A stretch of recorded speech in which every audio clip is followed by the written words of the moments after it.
जय गौ माता, जय गोपाल। मैं कुशाग्र आज आपको एक ऐसी हस्ती से मिलवाने जा रहा हूँ जिन्होंने अपनी पूरी लाइफ एक सोसाइटी की सेवा के लिए समर्पित की है।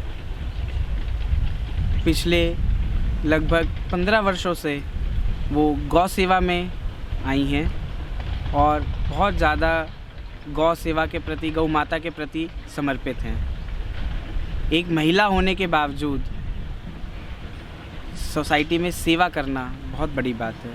हम लोग सोचते हैं कि एक लेडीज़ है वो खाली एक अपने किचन तक सीमित है, एक खाली सर्विस कर सकती हैं, पर एज अ सोशल सर्विस ये कॉन्सेप्ट एक समझ से परे है। उन्होंने ऐसी कितनी ग्लास सीलिंग्स को ब्रेक किया और सर्विस की, सोसाइटी को सर्व किया। तो ऐसे आज हमारे साथ हैं श्री विभा तलूजा जी। राधे राधे माता जी। राधे राधे।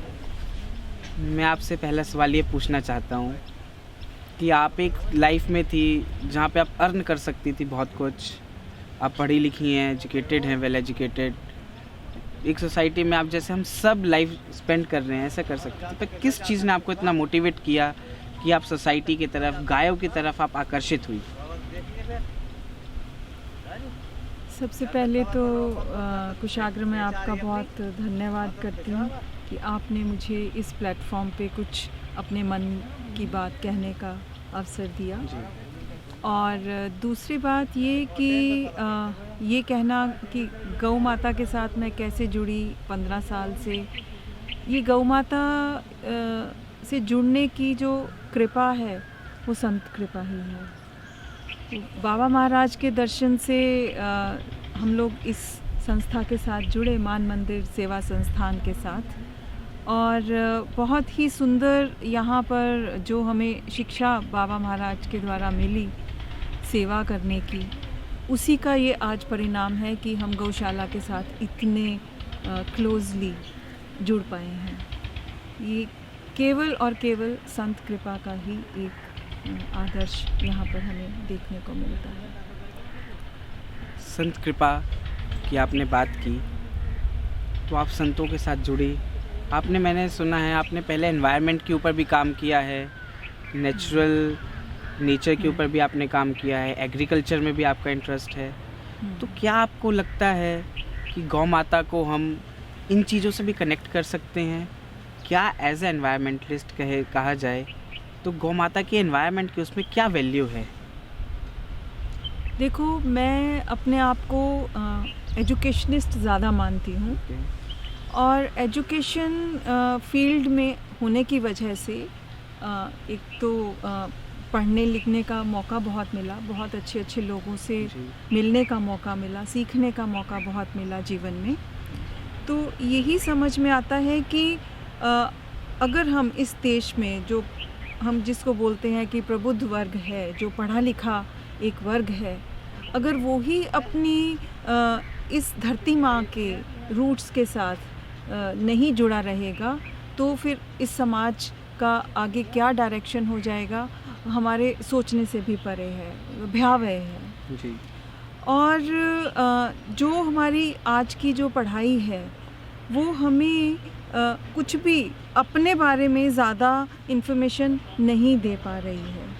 लेकिन संतों के साथ जो हमारा संपर्क हुआ, उसी से हमने ये सब जाना कि हम केवल अपनी जो वेस्टर्न एजुकेशन है उसके बेसिस पे हम अपने ही कंट्री को, अपने कल्चर को हम इतना खोते चले जा रहे हैं कि हमें उसको दोबारा से रिवाइव करने की बहुत बहुत सख्त ज़रूरत है, क्योंकि वो इतनी बड़ी धरोहर है, इतना ज़्यादा उसके अंदर हमारा जीवन का हर तार बंधा हुआ है कि हमें उसको छोड़ के बहुत नुकसान ही होगा, हमें कुछ मिलने वाला नहीं है। तो ये सब देखते हुए शुरू से ही हमने एनवायरनमेंट के बारे में भी सोचा, खेती के बारे में भी सोचा, धरती माँ की हेल्थ के बारे में सोचा, और उसमें जो गौ माता का रोल आया वो हमेशा ही हमने पाया कि वो सेंट्रल रहा, सेंट्रल रोल रहा है।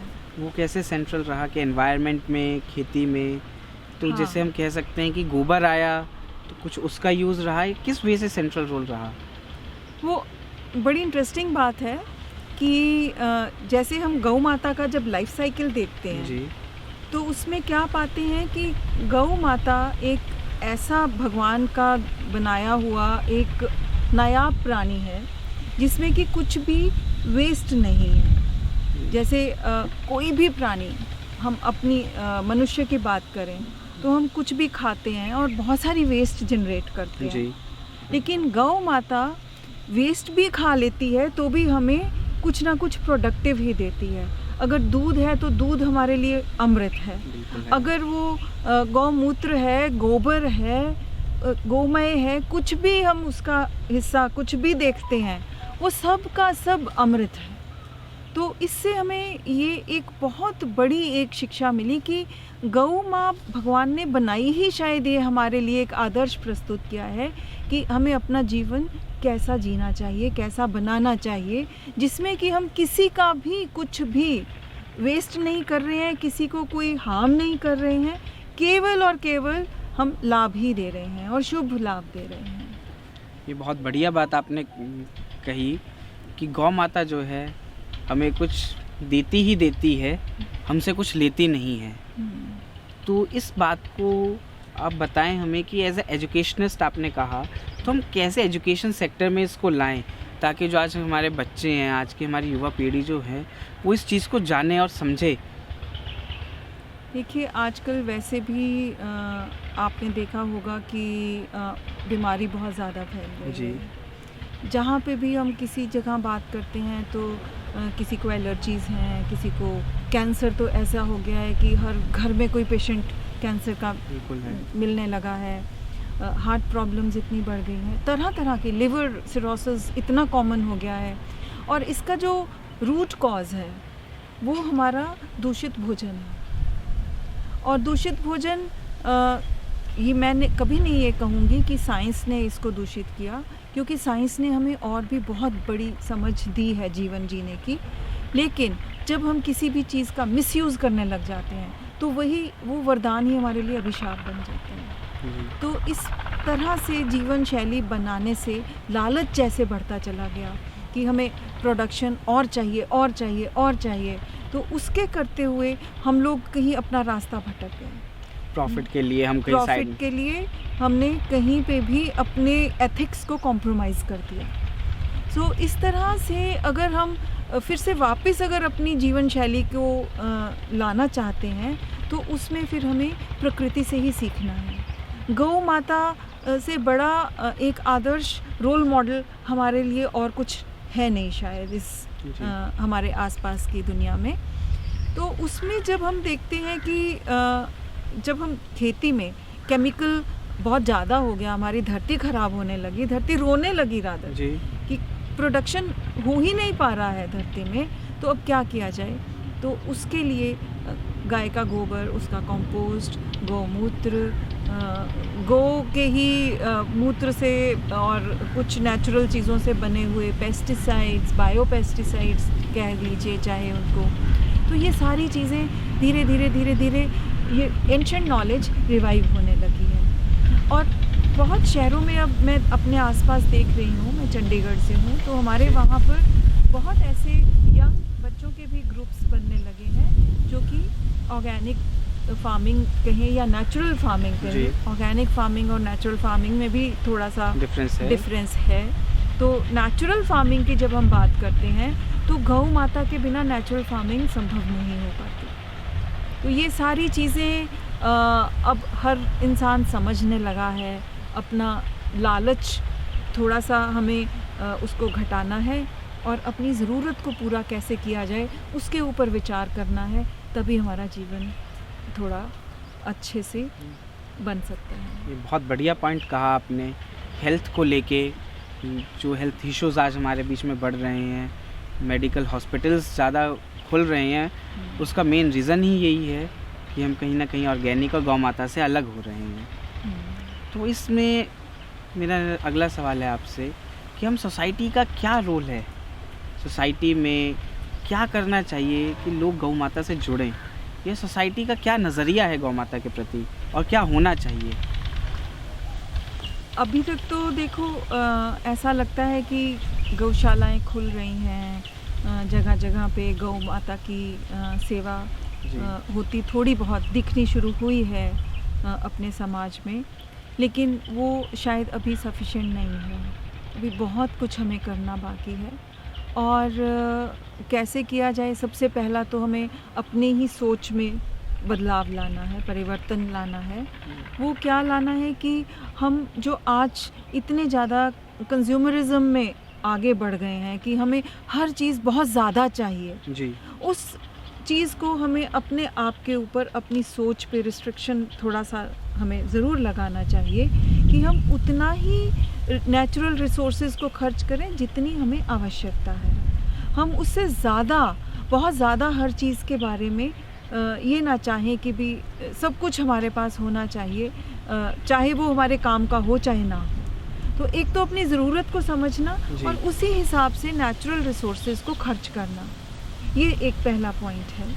और उसके अलावा बाकी अगर हम सोचते हैं कि भी हम अपने एनवायरनमेंट के लिए क्या कर रहे हैं, उसमें कैसे उसको कंजर्व कर रहे हैं, तो हमें जितनी भी अपने यहाँ पर जो नेचुरल वेजिटेशन है उसको समझना, बच्चों से मैं स्पेशली कहूँगी कि कभी भी बॉटनी को एज सब्जेक्ट ना माने, एनवायरनमेंट को एज सब्जेक्ट ना पढ़ें, उनको हमेशा उसको as a knowledge for life लेके ही समझना चाहिए, आगे उसको पढ़ना चाहिए और उस नॉलेज को अपनी लाइफ में इम्प्लीमेंट करना चाहिए, उसको अपने जीवन शैली में लाना चाहिए। तो ये सबसे ज़्यादा इम्पोर्टेंट बात है।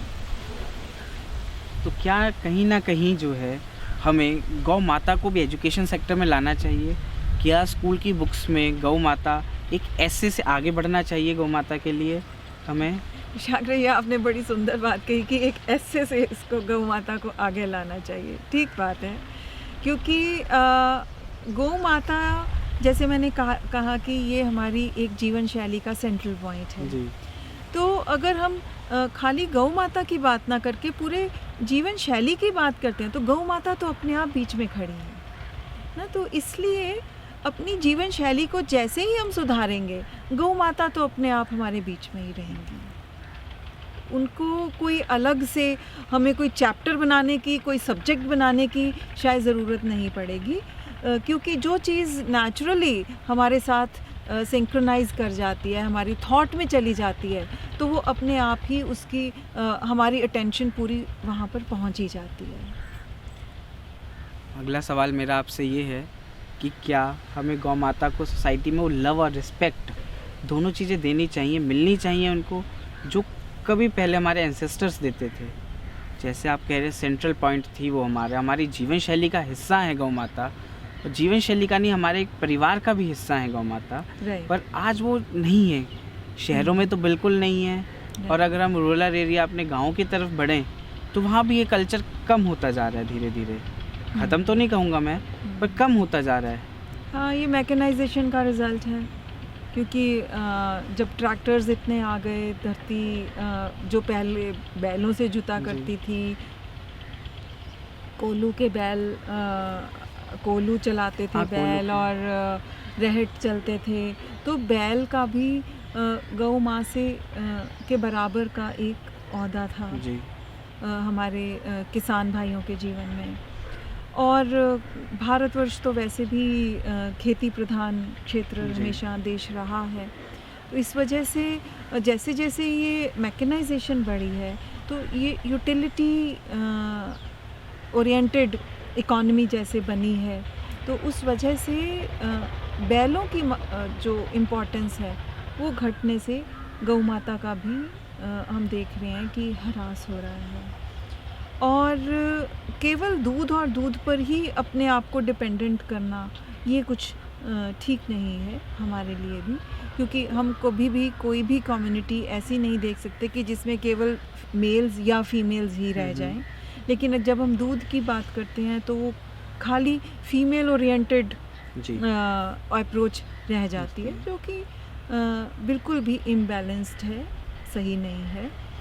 तो इसके लिए बहुत कुछ और हमें सोचना चाहिए, करना चाहिए। कैसे करना चाहिए एक बहुत बड़ा सवाल है, क्योंकि आज तक बहुत थिंकर्स इस पॉइंट पे अपना एनर्जी लगा रहे हैं, अपना नॉलेज लगा रहे हैं, लेकिन सॉल्यूशंस निकलेंगे, लेकिन शायद थोड़ा धैर्य रखना पड़ेगा।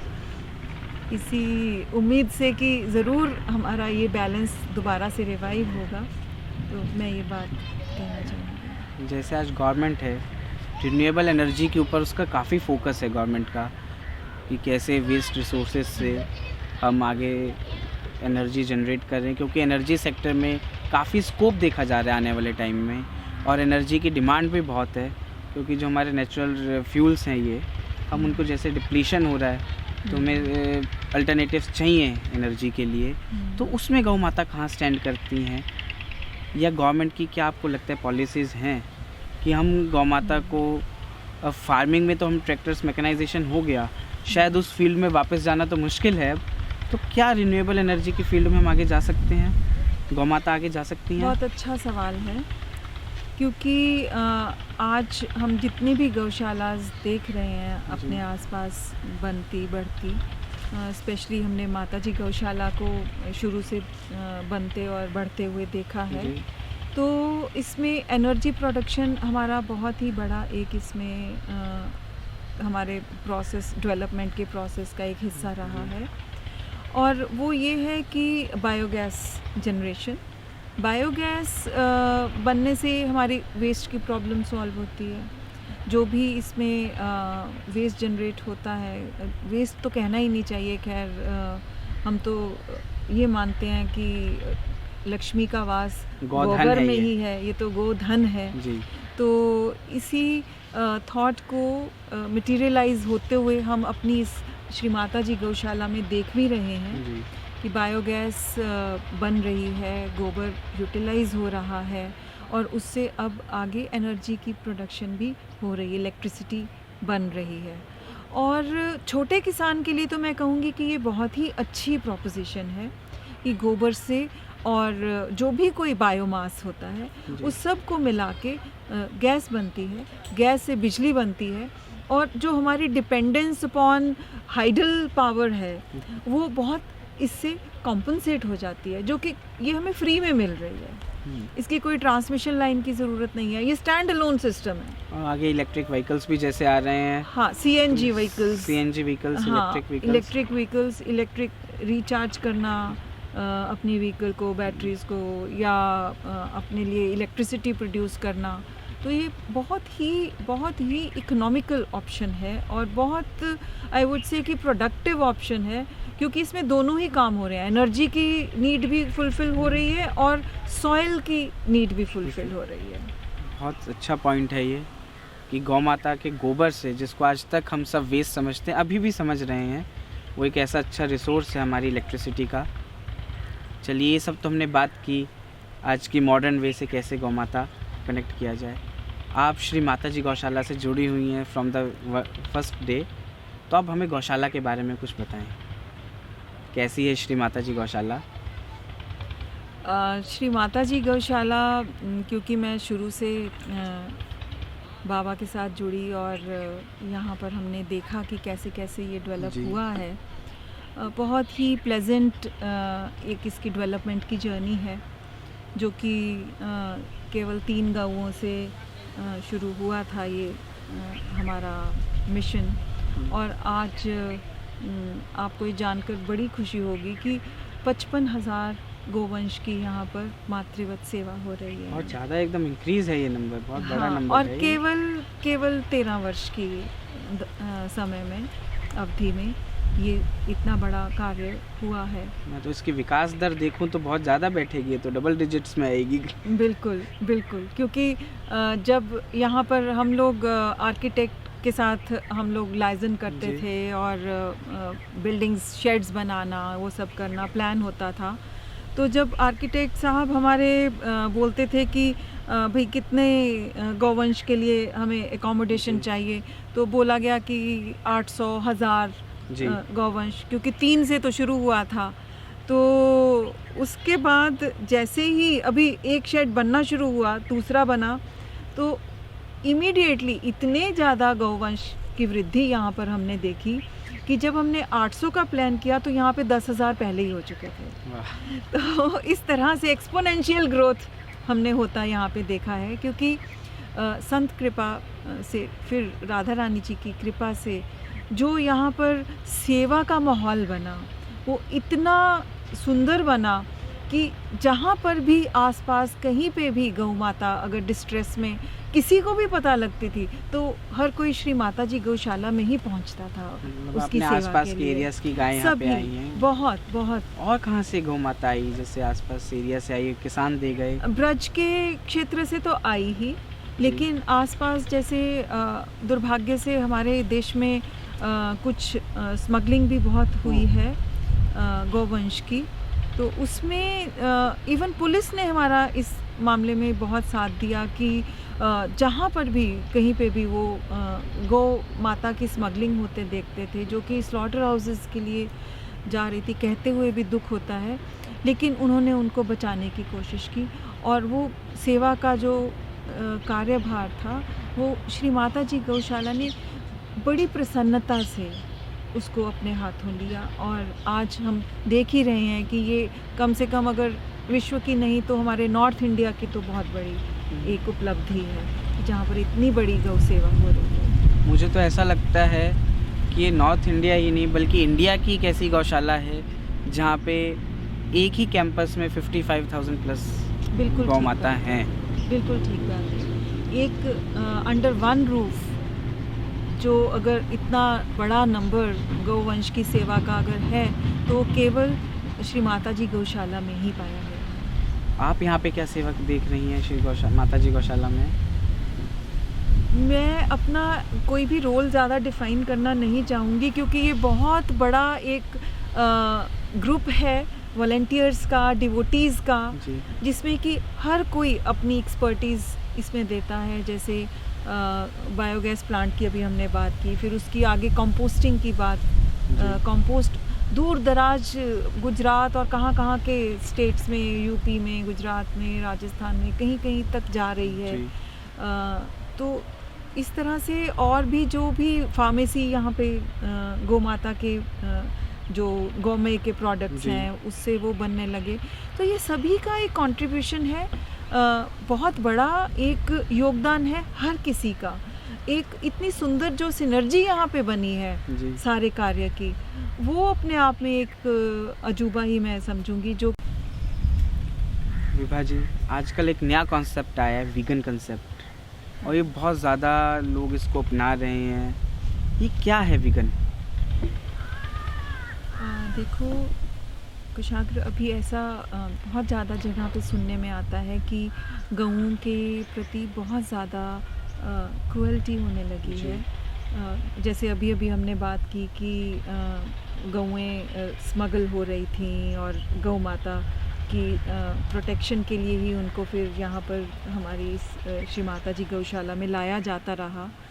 तो अगर हम इस नज़र से देखें कि गाय अगर केवल और केवल दूध की इकॉनमी पे ही अगर पाली जाए तो ये गौ माता का एक बहुत बड़ा डिसरिस्पेक्ट भी है और एक बहुत दर्दनाक सिचुएशन भी है।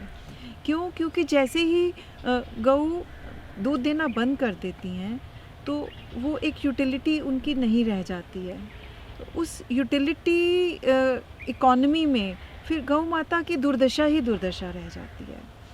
तो उसको अगर वीगनिज़म इज़ कि उसमें हम काऊ एंड काऊ रिलेटेड प्रोडक्ट्स जो भी हों उनको हम बाइकॉट करते हैं। मतलब हम केवल वेजिटेबल्स पे अपना डाइट बेस करते हैं, चाहे वो ऑयल हो, चाहे फूड्स हो, all food items based on plants. तो वो वीगनिज़म है, उसमें मिल्क एंड मिल्क प्रोडक्ट्स का जगह नहीं है। लेकिन जैसे कि हमारे शास्त्र बोलते हैं कि हम तो कृष्ण नगरी में हैं और कृष्ण भगवान ही हमारे इष्ट हैं, और अगर हम अपने कृष्ण को इष्ट मानते हैं तो गौ माता तो हमारे कृष्ण की इष्ट हैं।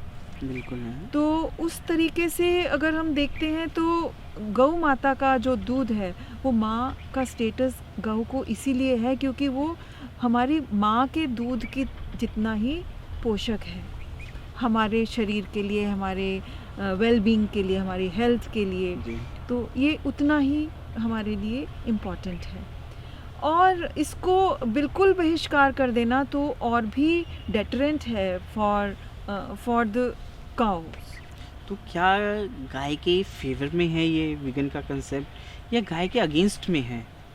ये काउ इकोनॉमी के अगेंस्ट में मैं ज़रूर इसको देखती हूँ मेरी काऊ नज़र economy। में। हाँ, जब हम इसके इकोनॉमिक्स कैलकुलेट करने लगते जी। हैं तो जो फॉरेन ब्रीड्स ऑफ काउज़ हैं, क्योंकि ये जो स्लॉटरिंग भी काउज़ की शुरू हुई है वो हमारे भारतवर्ष में इतनी नहीं, क्योंकि बीफ का जो चलन है वो हमारे देश में इतना बिल्कुल नहीं है जितना कि बाहर की कंट्रीज़ में है।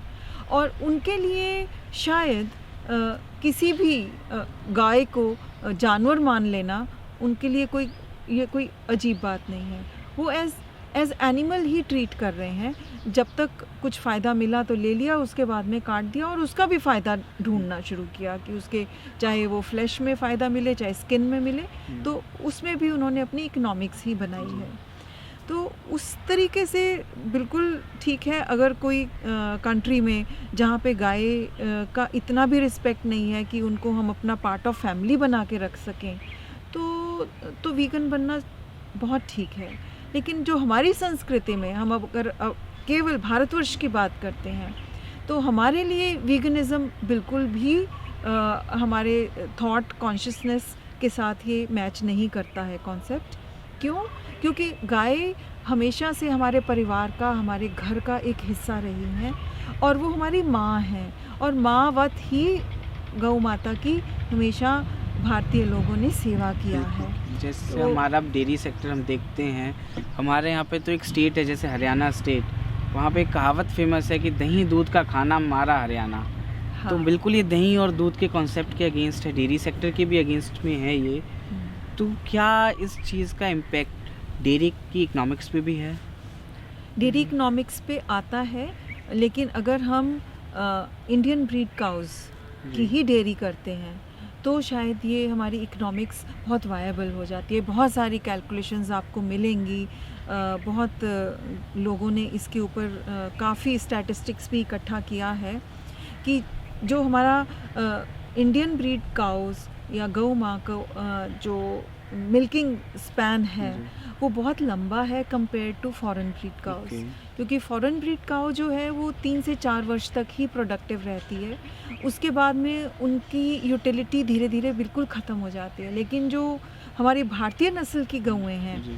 वो अपने जीवन काल में बहुत लंबे समय तक दूध भी देती हैं और बहुत ज़्यादा उनकी रेजिस्टेंस भी है, डिजीज़ेस बहुत कम आती हैं क्योंकि वो इस एनवायरनमेंट के साथ बहुत अच्छे से घुली मिली हुई हैं। तो उनमें बीमारी नहीं आती, उनका लाइफ स्पैन बहुत अच्छा रहता है, उनकी डाइटरी नीड्स बहुत कम रहती हैं compare to foreign breed cows. तो उस तरह से अगर हम इकोनॉमिक्स पे कैलकुलेट करें तो साथ में हमें जो गोधन मिल रहा है, जी। गोबर, और अभी हमने रिन्यूएबल एनर्जी की बात की, गोबर गैस की बात की, इलेक्ट्रिसिटी की बात की, तो ये सब चीज़ें जब हम इंटीग्रेट कर देते हैं तो कभी भी हम लॉस में नहीं रह सकते हैं। और गौ को माँ का स्टेटस तो सदा मिलता ही रहना चाहिए। इसमें मुझे कोई कहीं ना दो कहीं राय लगता नहीं। है कि इंडियन कॉन्सेप्ट में अगर हम देखें तो वीगन मीन्स वेजिटेरियन। हम कह सकते हैं कि गौ माता से हम दूध तो लें, पर उन्हें जो बाद में स्लॉटरिंग की बात आती है कि उनके फ्लैश या स्किन को यूज़ करने की, उस कॉन्सेप्ट के हम अगेंस्ट में हैं। अगेंस्ट में है, बिल्कुल अगेंस्ट में। तो चलिए, आज हमने विभा जी से ये जाना कि गौ माता का हेल्थ सेक्टर में कितना इम्पोर्टेंस है। हेल्थ में जब हमारे खेतों में उनका गोबर खाद जाएगा तो हमारी फूड की क्वालिटी इम्प्रूव होगी। ऑर्गेनिक और नेचुरल के लिए हमें गौ माता चाहिए, रिन्यूएबल सोर्स के लिए, रिन्यूएबल एनर्जी के लिए हमें गौ माता चाहिए, और एक वीगन के कॉन्सेप्ट के बारे में हमने इनसे जाना। विभा जी, आपका बहुत बहुत धन्यवाद। राधे राधे। राधे राधे।